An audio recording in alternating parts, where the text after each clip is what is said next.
जिसे मन द्वारा मनन नहीं किया जा सकता, अपितु मन जिससे मनन करता हुआ जाना जाता है, उसी को तुम ब्रह्म जानो, उसे नहीं जिसकी ये लोक उपासना करता है।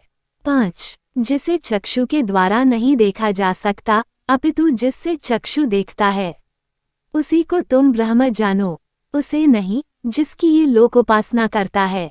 6. जिसे श्रोत्र के द्वारा नहीं सुना जा सकता, अपितु श्रोत्र जिससे सुनता है, उसी को तुम ब्रह्म जानो, उसे नहीं जिसकी ये लोक उपासना करता है।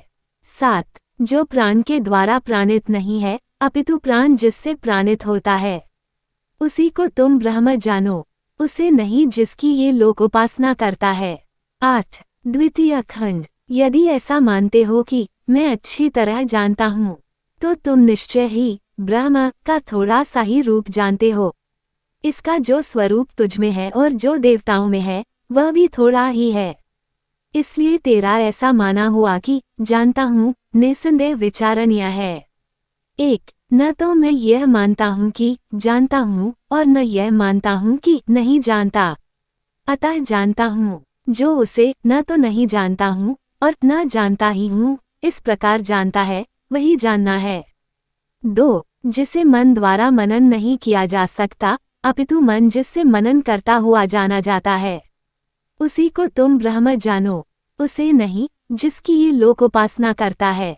5. जिसे चक्षु के द्वारा नहीं देखा जा सकता, अपितु जिससे चक्षु देखता है, उसी को तुम ब्रह्म जानो, उसे नहीं जिसकी ये लोक उपासना करता है।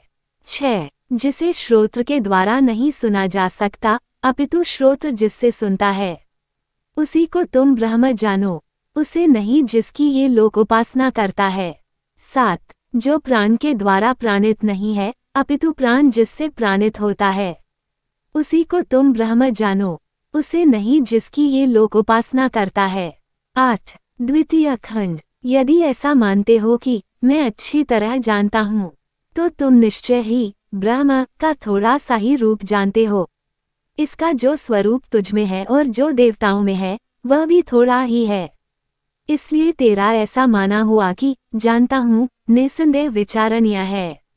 1. न तो मैं यह मानता हूँ कि जानता हूँ और न यह मानता हूँ कि नहीं जानता, अतः जानता हूँ जो उसे न तो नहीं जानता हूँ और न जानता ही हूँ, इस प्रकार जानता है, वही जानना है।